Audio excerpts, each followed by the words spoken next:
देख रहे city live. इस तो हमारे स्टूडियो में मौजूद हैं शिक्षाविद, मोटिवेशनल स्पीकर, हिंदी साहित्य विकास परिषद के अध्यक्ष और साथ ही गोल इंस्टीट्यूट धनबाद के सेंटर डायरेक्टर। सर बहुत बहुत स्वागत है सिटी लाइव में आपका। धन्यवाद नरेश जी। अब महज 30 दिन बचे हुए हैं मेडिकल परीक्षा को। सबसे बड़ा हर स्टूडेंट के मन में सवाल आता है कि इस 30 दिनों को कैसे यूटिलाइज करें, कैसे बैलेंस करें, कैसे प्रोग्राम बनाए अपना, इसका पूरा माने फल अच्छा मिल पाए।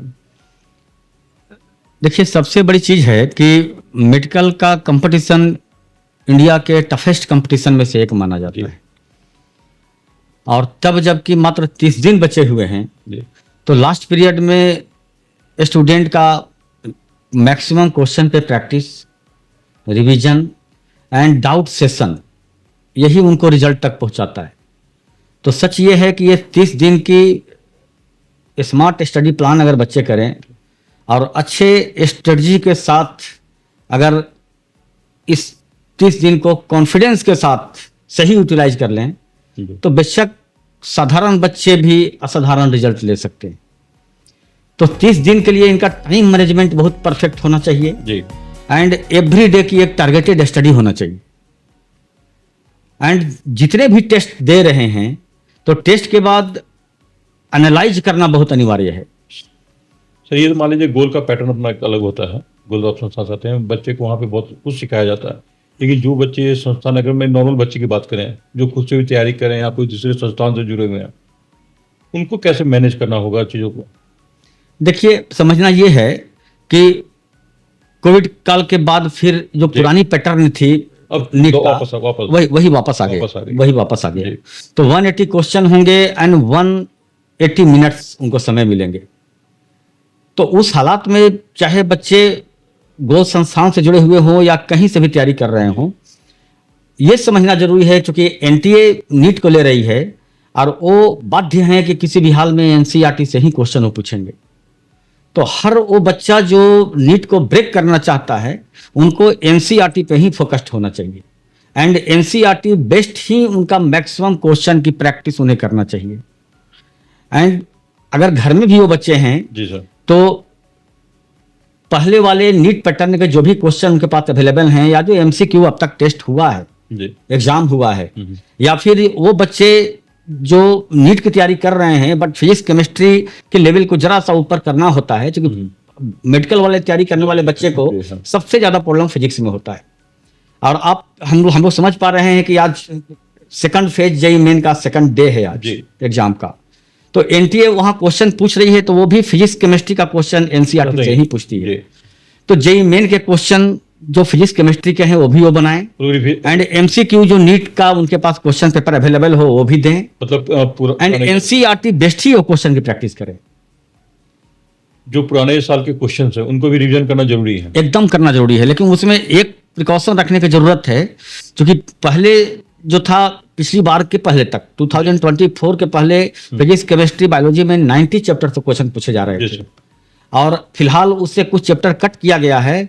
तो कट किए हुए चैप्टर को छोड़ करके वो जो 78 चैप्टर से क्वेश्चन पूछे जाने वाले हैं वो 78 चैप्टर पे फोकस्ड रहे। सर रही बात है पढ़ाई की बैलेंस, अपने दिनचर्या और को बैलेंस करना, जिससे कि तनाव, बहुत लोग तनावग्रस्त हो जाते हैं कि कैसे होगा, कैसा एग्जाम जाएगा। बच्चों के साथ साथ पेरेंट्स भी पैनिक होते हैं, क्योंकि एक तरह से रहा जाए गोल्डन आवर, जैसे हार्ट कंडीशन का तो गोल्डन आवर ये कहलाता है। सही है। कैसे देख रहे हैं सर?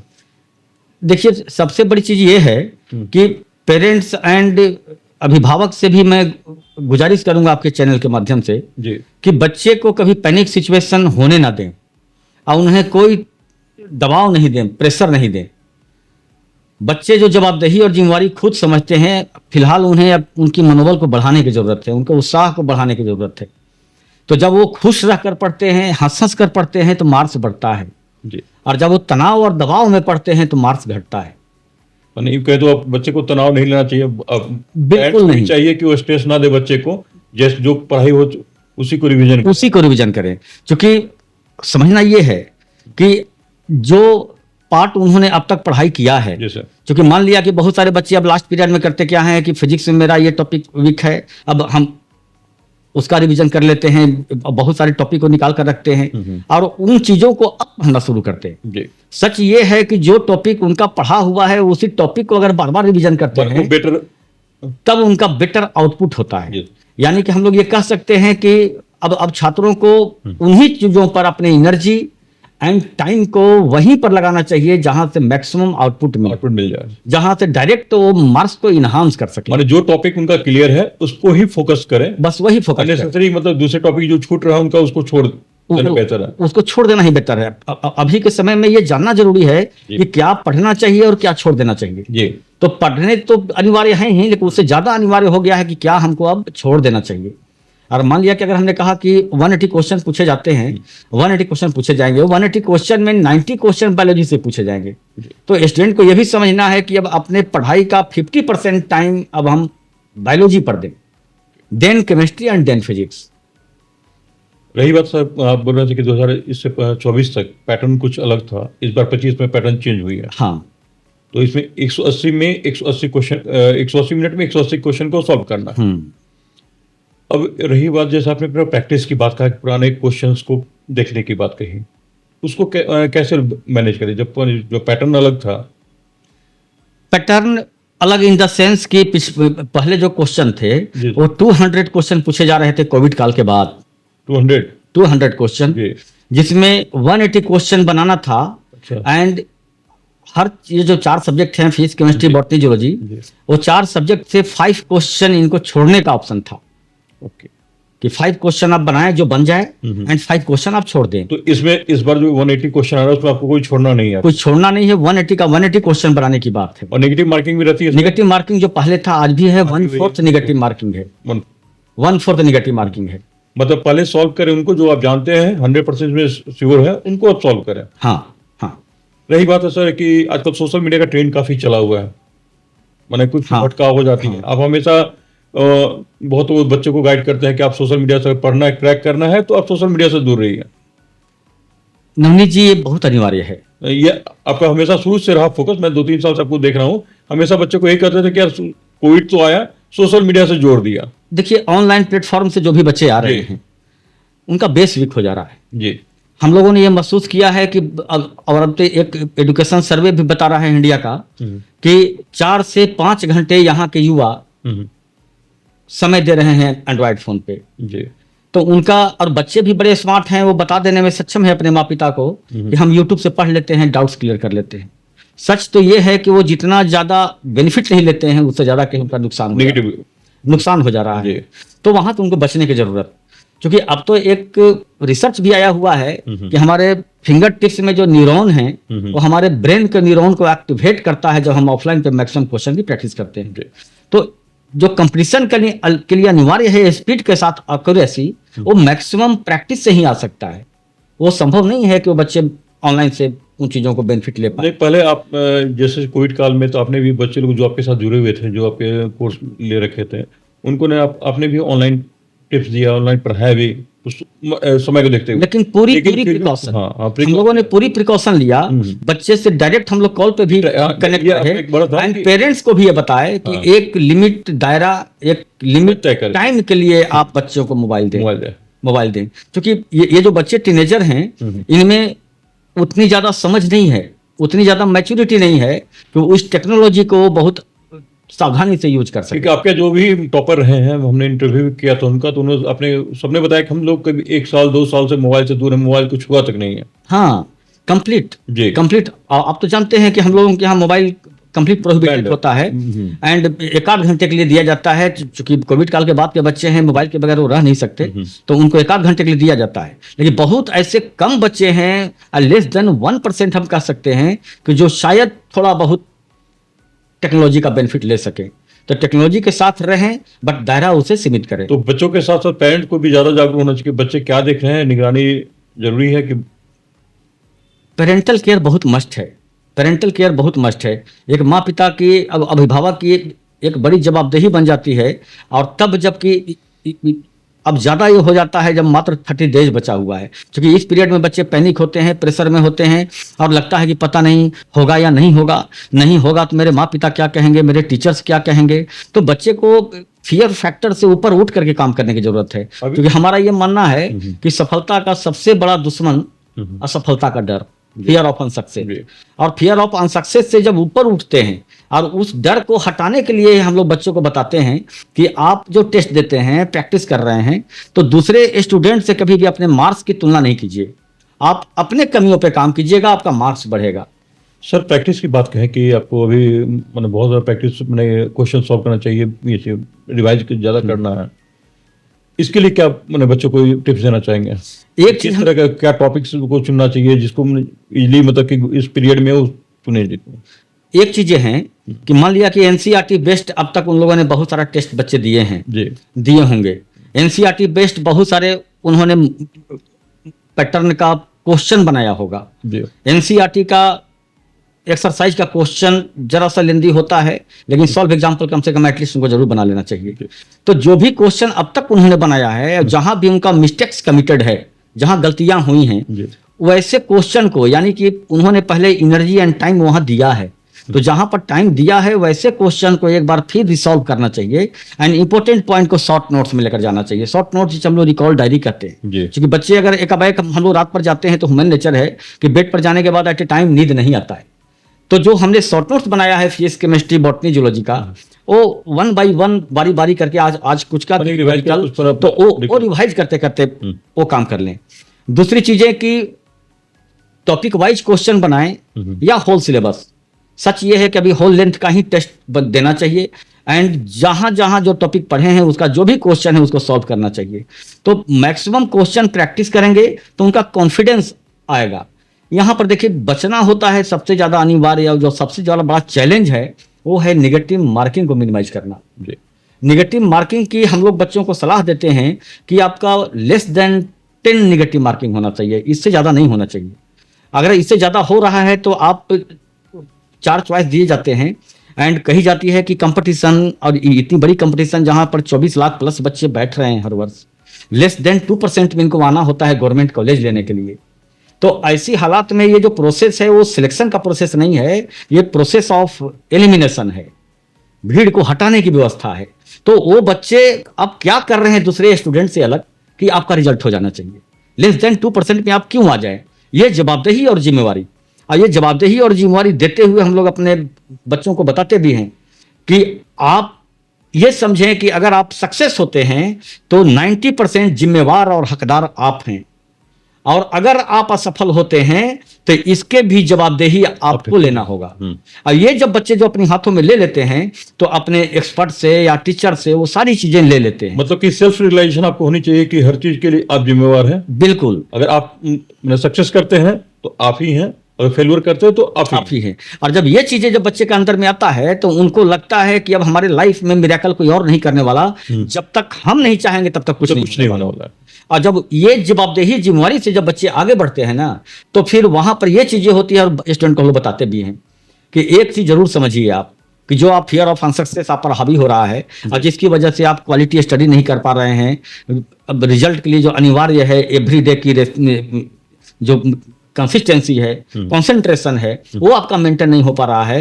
तो एक बात समझिए, क्योंकि जो बच्चे बेस वीक होता है और बेस वीक से आगे बढ़ने का प्रयास करते हैं तो बीच बीच में उनको लगता है कि कोई लाइफ में अल्टरनेट, कि अब चलो अगर MBBS नहीं होता है तो डेंटल मिलेगा, डेंटल नहीं होगा वेटनरी होगा, एग्रीकल्चर होगा, होम्योपैथी होगा, बहुत सारे ऑप्शन है। बच्चों को हम लोग बताते हैं कि लाइफ में कोई अल्टरनेट होना ही नहीं चाहिए। और एक अब मैं भी सुन रहा था मैं कि जब भी मेडिकल में अभी जो स्कोप ये दे दिया कि कोई भी एज लिमिटेशन या ऐसा कुछ रिस्ट्रिक्शन हटा दिया गया क्या? नहीं, कंप्लीट।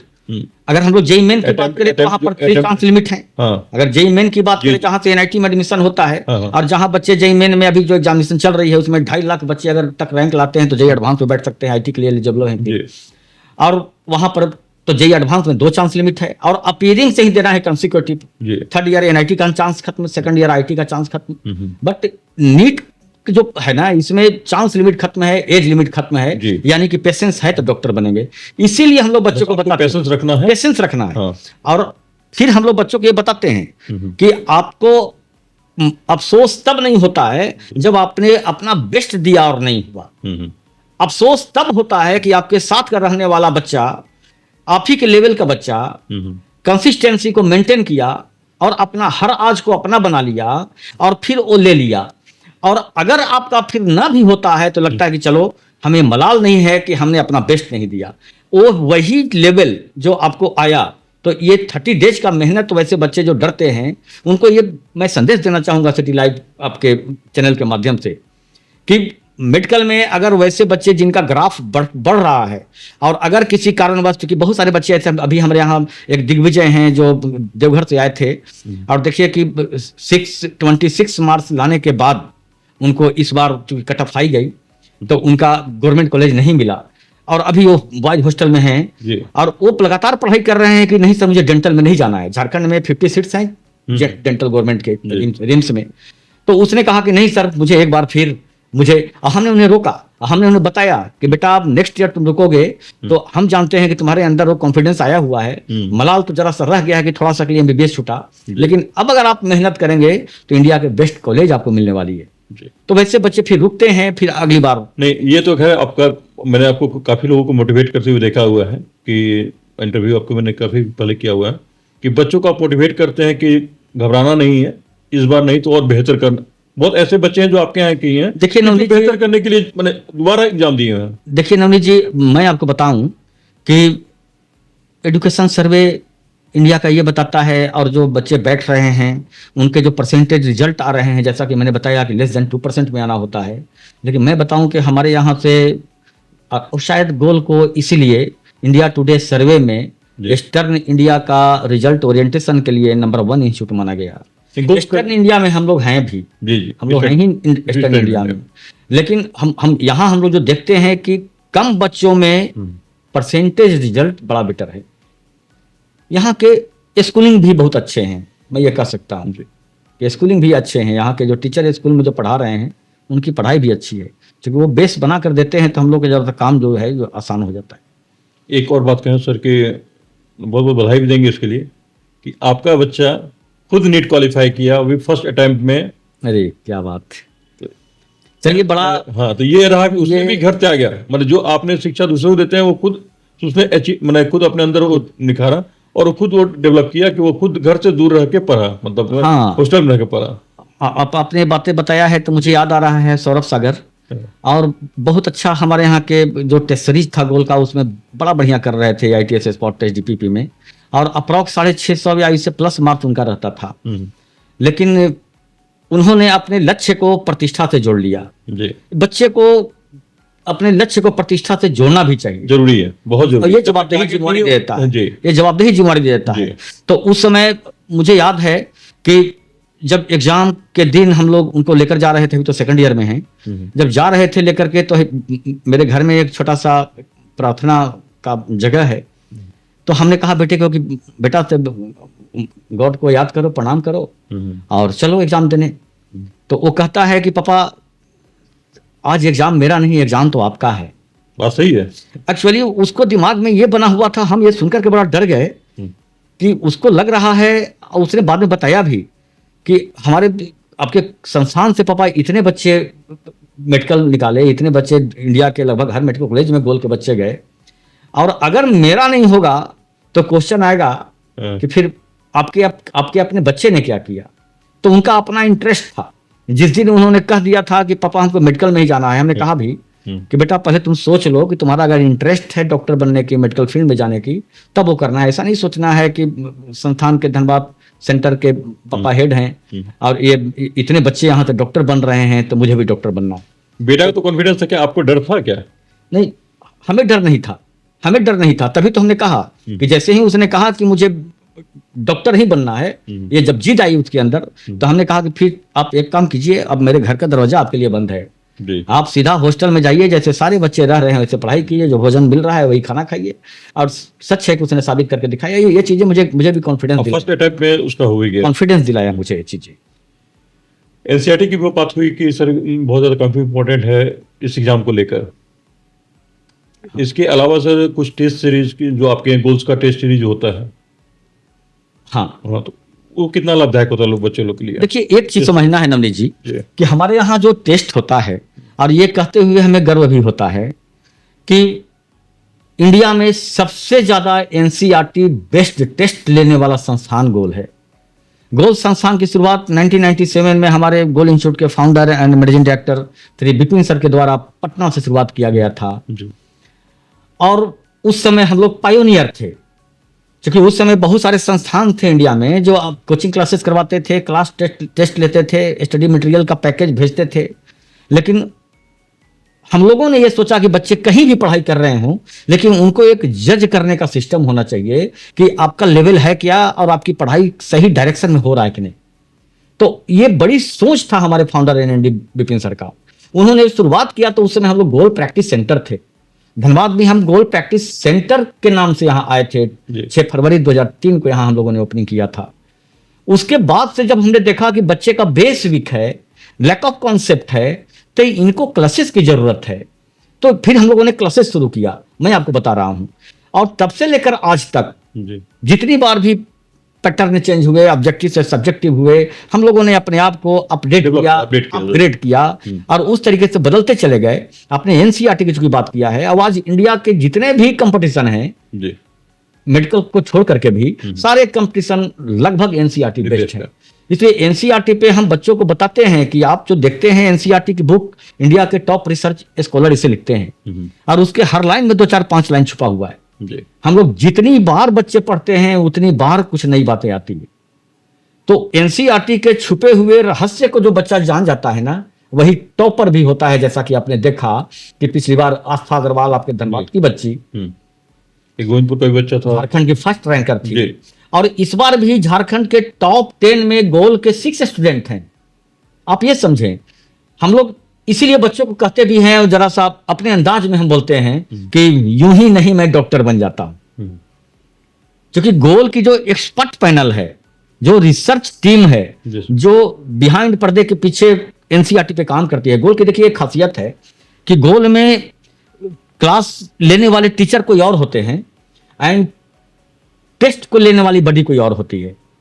टेस्ट हमारा पूरी मैनेजमेंट टीम जो रिसर्च टीम है वो डिफरेंट होती है। तो वहां पर अगर हमारे टीचर भी अगर आउट ऑफ ट्रैक होते हैं क्लास से, तो हम टेस्ट के माध्यम से समझ जाते हैं कि यहाँ पर कहाँ पर गड़बड़ियां हो रही है, उसको हम लोग सुधार लेते हैं। और इसलिए एनसीईआरटी पे हम लोग बोलते हैं, एनसीईआरटी पे एक बात उसकी इंपॉर्टेंस को बताते हुए हम कहते हैं कि यूं ही नहीं मैं डॉक्टर बन जाता हूं, एनसीईआरटी के हर लाइन की गुणवत्ता खोज लाता हूं। एनसीईआरटी के गुणवत्ता के खजाने के गोताखोर हूं मैं, यूं ही नहीं मैं टॉपर बन जाता हूं। क्योंकि एनसीईआरटी पे जिस बच्चे का कमांड होगा वो दिल्ली एम्स पहुंचेंगे जी। और वही बच्चे धनबाद पीएमसीएच भी पहुंचेंगे। सर, आपने एक चीज बताया कि जो बच्चे मेडिकल की तैयारी कर रहे हैं, जो एग्जाम देने जा रहे हैं, तो उसमें 50% टाइम अपना बायोलॉजी पे दें, हाँ, और 50% अदर्स में आपको केमिस्ट्री एंड देन फिजिक्स पे। हाँ, हाँ। कुछ बायोलॉजी के लिए टिप्स देना चाहेंगे सर?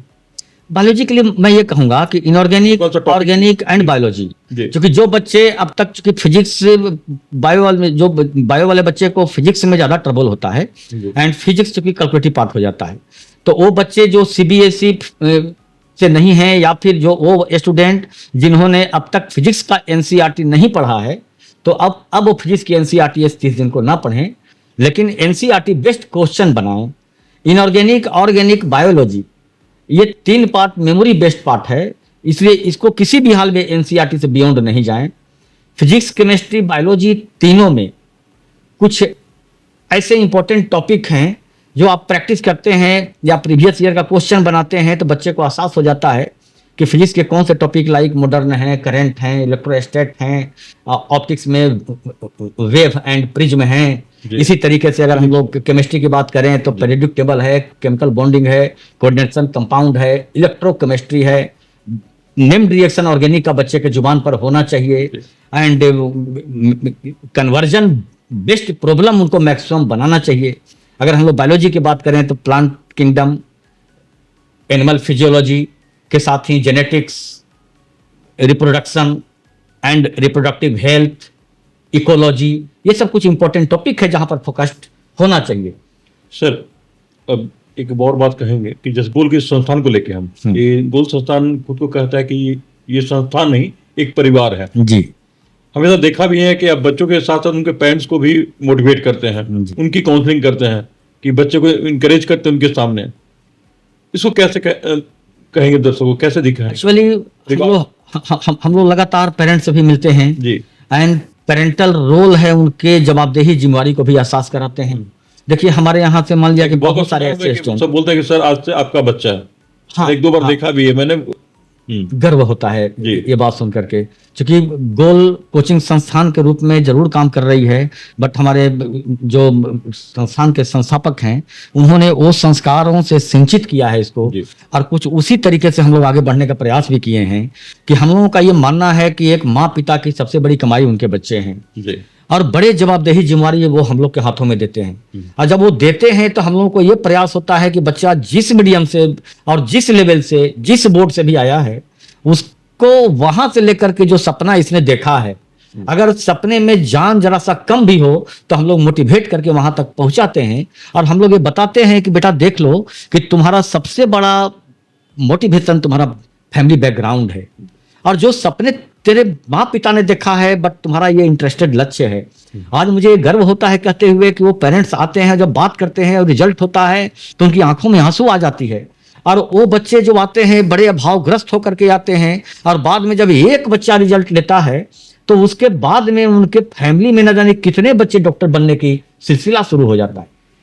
2 दिन पहले ही एक मेडिकोज आए और उन्होंने कहा कि सर मैं आपको बताऊं कि हमारे फैमिली से अब तक 8 डॉक्टर बन चुके हैं, 9वां हमारे ये है। जी, हमारे यहाँ कुछ ऐसे ही बच्चे, कितने मामा आए हैं जिनके फादर नहीं है बच्चे का, अपने भगने को डॉक्टर बना दिया। जी, फर्स्ट बैच जो हम लोग का था, जहां से धनबाद में 8 बच्चे से शुरुआत हुई थी, उसमें 4 बच्चों ने रिजल्ट लिया था। एक जो बच्चे रुक गए थे जिनका सेकंड ईयर हो गया, वैसे स्टूडेंट कल अपने भतीजी को लेकर आए हुए थे, भतीजे के लिए आए हुए थे।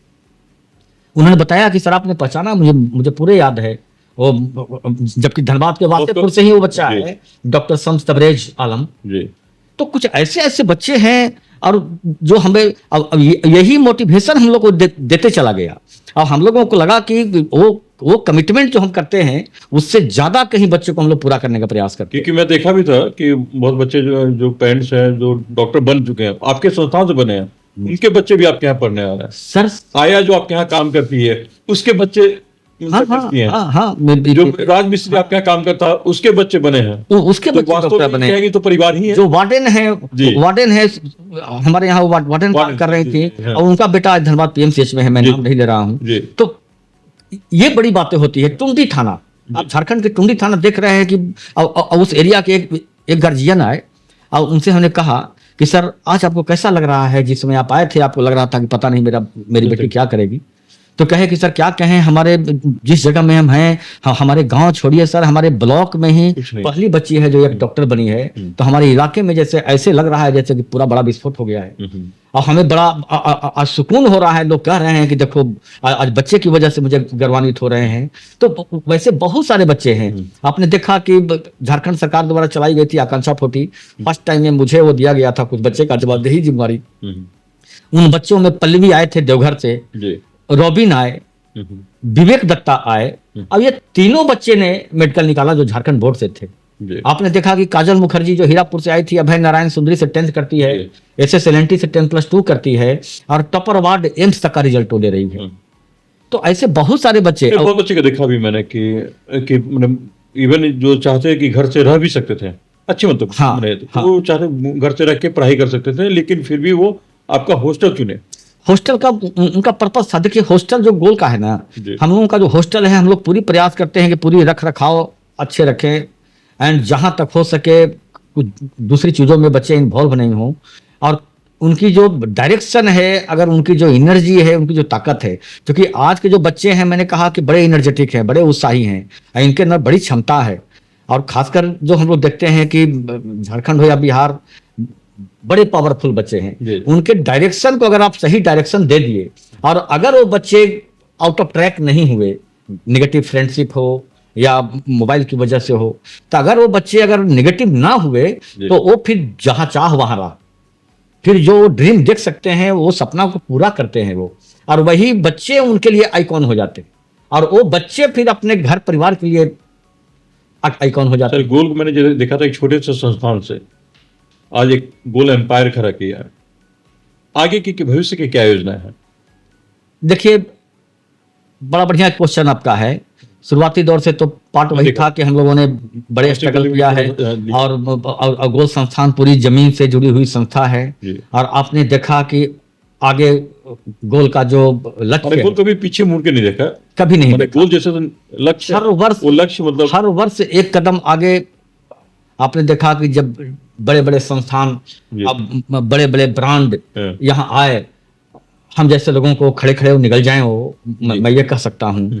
लेकिन आज गोल अपने रिजल्ट की ऑथेंटिसिटी की वजह से एंड कम पैसों में बेहतर सुविधा देते हुए अपने उस पहचान को बढ़ाते चला गया। और जैसा कि आप जानते हैं कि गोल पटना में हम लोगों का बिस्टा में 14 एकड़ में गोल विलेज की परिकल्पना, तो आगे गोल का ये सोच है कि जो सुविधाएं, जो व्यवस्थाएं हम दे रहे हैं, इस व्यवस्था में और इनको आगे और बेस्ट सुविधा दिया जाए। ये हर जगह का ये प्रक्रिया चल रहा है, पटना, रांची, धनबाद। तो हम लोगों का ये सोच है कि आगे और बेस्ट सुविधा देते हुए यहाँ के बच्चों का जो सोच है, उनके सपनों को पूरा किया जाए। और इसी के तहत गोल्ड टैलेंट सर्च एग्जाम हम लोगों का होता ये है, हर साल देता है। जो क्लास 6 to 12 तक के बच्चों को लेते हैं, उसमें हम लोग टेस्ट लेते हैं। और गोल्ड टैलेंट सर्च एग्जाम दूसरे के संस्थानों की से बिल्कुल अलग है। जी। वो कंप्लीट कॉर्पोरेट सोशल रिस्पॉन्सिबिलिटी के तहत ही वो 14 वर्षों से ऑर्गेनाइज हो रही है। जी। और इसमें सिलेक्टेड बच्चे का ये कोई अनिवार्य नहीं है, गोल्ड संस्थान में मिल करीब 5 राज्यों में भी होती है। 5 स्टेट में होती है। तो वो मेडिकल इंजीनियरिंग के साथ साथ जो दूसरे फील्ड में भी जाने वाले बच्चे हैं, वो भी उसमें देते बच्चों हैं। को वहाँ मिलता है कि एक मोटिवेशन का भी मौका मिलता है, बहुत मोटिवेट भी होते हैं आपसे। मोटिवेशन भी होता है, एंड साथ साथ वो कम एज में, छोटी Competition सी face समय में कंपटीशन के सेंस को समझने का मौका मिलता है। एंड उनके दिलो दिमाग में इंटरेस्टेड लक्ष्य का बीजारोपण हो जाने की एक व्यवस्था है। और उस समय से वो जब लक्ष्य निर्धारित करके जब बच्चे आगे बढ़ते हैं, एक बात कही जाती है ना कि इंटरेस्टेड लक्ष्य को आप लोग आता है कि बच्चे पर अपनी मर्जी नहीं थोपना चाहिए। तो इंटरेस्टेड लक्ष्य के साथ जब बच्चा आगे बढ़ता है, तो वो बिना थके, बिना हारे, केवल जीतने की जिद और जुनून के साथ बच्चा आगे बढ़ता है। और जब वो चीजें होती है, तो हम ये कह सकते हैं कि इंटरेस्टेड लक्ष्य को पाना आसान इसलिए हो जाता है क्योंकि दिमाग के साथ फिर बच्चे दिल से काम करते हैं, जहां पर फिर भूख प्यास सब खत्म हो जाता है। दिल जहां की उत्साह और उमंग बसता है। तो जब उत्साहित और उमंगित होकर बच्चे आगे बढ़ते हैं, तो उनको फिर बस केवल एक ही जिद होती है, और अर्जुन की तरह एक आंख पे निशाना होता है कि मुझे बस वहां पहुंचना है, जी। वहां पहुंचना है। तो फिर हम जैसे लोग उनको मिल जाते हैं जो सपोर्ट करते हैं, वहां तक पहुंच भी जाते हैं। एक मार्गदर्शक की भूमिका बहुत जरूरी होती है सर, किसी भी चीज के लिए। किसी भी फील्ड में, जी। किसी भी फील्ड में एक लाइफ में अच्छे मार्गदर्शक, एक अच्छे टीचर, और बड़े खुशनसीब वो बच्चे होते हैं, बड़े खुशनसीब वो बच्चे होते हैं जिन्हें एक सही व्यक्ति मिल जाता है, एक सही संस्थान मिल जाता है, एक सही गुरु मिल जाते हैं जो बताते हैं कि क्या सही है और क्या गलत है। जी। सर चलते चलते 2 रिक्वेस्ट करेंगे। एक तो बच्चों को क्या टिप्स देना चाहेंगे जो 30 दिन में उनके अब एक हाँ। कहा जाए अग्नि परीक्षा होने जा रही है, उनके लिए टिप्स। और क्योंकि आप कवि भी हैं, मैंने शो के अंत में एक कविता जरूर सुनेंगे आपसे। पहले सर टिप्स दिया जाए, बच्चों को क्या टिप्स देना चाहेंगे? बचे हुए 30 डेज के लिए, चूंकि इंजीनियरिंग की तैयारी, तो इंजीनियरिंग के बच्चे तैयारी, अब उनका एग्जाम चल रहा है, सेकंड फेज का एग्जाम होगा, and first phase second phase JEE Main का जो दोनों होगा, उसमें मेरिट लिस्ट में जो ज़्यादा जिसमें मार्क्स आएगा उसको मेरिट लिस्ट में लगाया जाएगा। इसके बाद जेई एडवांस का फॉर्म फिल होगा, एंड देन बचे जेई एडवांस के लिए। तो हम समझते हैं कि आईटी में जेई एडवांस में मोर देन 2 कॉन्सेप्ट का क्वेश्चन होता है, एंड सरप्राइज क्वेश्चन वो ज़्यादा पूछते हैं। तो वो कट ऑफ तो कम ही जाती है, बट उनके कॉमन सेंस का इम्तहान होता है। तो वो बच्चे जो बच्चे आ जाते हैं, सिलेक्ट होते हैं, तो बहुत पॉजिटिव, बहुत कूल होकर के पढ़ाई करें और आगे तैयारी करें। मेडिकल वाले तैयारी वाले जो बच्चे जिनका 30 दिन का बच्चा हुआ है, उन्हें भी हम यही कहेंगे कि आप कॉन्फिडेंट रहें, बिल्कुल शांत एंड ठंडे दिमाग से अपने हर आज को बेस्ट देने का प्रयास करें। साथ में आपको एक चीज जरूर समझना है कि पैनिक कभी ना हो, एंड मैक्सिमम क्वेश्चन की प्रैक्टिस करें। क्वेश्चन की प्रैक्टिस एंड प्रैक्टिस ही आपको अब सफलता वहां तक दिलाएगा। जो चीजें आपने अब तक नहीं पढ़ा है उसकी चिंता आप ना करें। ये गोल्डन रूल है कि 1 टाइम 1 वर्क। तो आप जब फिजिक्स पढ़ रहे हो तो फिजिक्स पढ़ें, जब केमिस्ट्री पढ़ रहे हो तो केमिस्ट्री पढ़ें, बायोलॉजी पढ़ रहे हो तो बायोलॉजी पढ़ें। यानी कि जो सब्जेक्ट जिस समय आप पढ़ रहे हो उस वही पढ़ रहे हैं। एनसीईआरटी बेस्ड स्टडी करें, उनके अंडरलाइन पार्ट का आप लगातार पढ़ाई करते चलें। और किसी भी परिस्थिति में अगर आप पैनिक होते हैं तो हमारी संस्थान आपके साथ कंटिन्यू जुड़ा हुआ है, जो कंप्लीट आपके लिए डेडिकेटेड है। तो आप कभी भी हम लोगों से फोन पे बात कर सकते हैं, आकर के मिल सकते हैं, जो आपके लिए बेस्ट सलाह। और हम लोग तो ये कहते हैं कि आप जैसे बच्चे जो मेडिकल कॉलेज में पहुंचे हुए हैं, और उन बच्चों से हम लोग सीखते हैं। और सच तो ये है कि हमारे यहाँ जो इतनी टेस्ट होती है, अभी एवरीडे टेस्ट चल रही है, तो 2 से 5 नीट का एग्जाम होता है। 2 से 5 में आप एक टेस्ट जरूर दें, ताकि आप नीट के एग्जामिनेशन के माहौल में अपने आप को ढाल सकें। आपका बॉडी का बायोलॉजिकल क्लॉक भी 2 से 5 और आपका दिमाग भी उस समय कंप्लीट एनर्जेटिक रहे, इसलिए 2 से 5 आप कभी सोए नहीं। 2 से 5 जरूर एक टेस्ट दें या आप क्वेश्चन की प्रैक्टिस करें। एंड फिर हम यही कहेंगे कि अभी नवरात्र का महीना चल रहा है, माता रानी की कृपा अभी अब आप सभी छात्रों पर मिले। अभी रमजान खत्म हुआ है, जहां कही जाती थी कि दुआएं कबूल होती है। तो सारे बच्चे उस अज्ञात शक्ति पर भरोसा करें, आप जिन्हें भी मानते हैं, जिन्हें भी आराध्य समझते हैं। एंड अपने बॉडी के 639 मांसपेशियों की भूख और उनके कंसंट्रेशन को आप एक करें। एंड इसके साथ बहुत अच्छा बेस्ट मेहनत करने का प्रयास कीजिए। आपके लिए हम लोग, आपके माँ पिता सब लोग दुआएं कर रहे हैं। आप सबको हम लोग आशीर्वाद दे रहे हैं कि आप अपने जो सपना देखा है उस सपने को आपको ताकत मिले, बल मिले, आप सफल हो। सर चलते चलते एक कविता जरूर सुनना चाहेंगे। आप में जैसे बच्चों में जोश भरे उस तरह कोई कविता आपके अगर। इस मोबाइल ने क्या क्या नहीं छीना है, ये क्रिएटिविटी छीना है, थिंकिंग स्किल छीना है।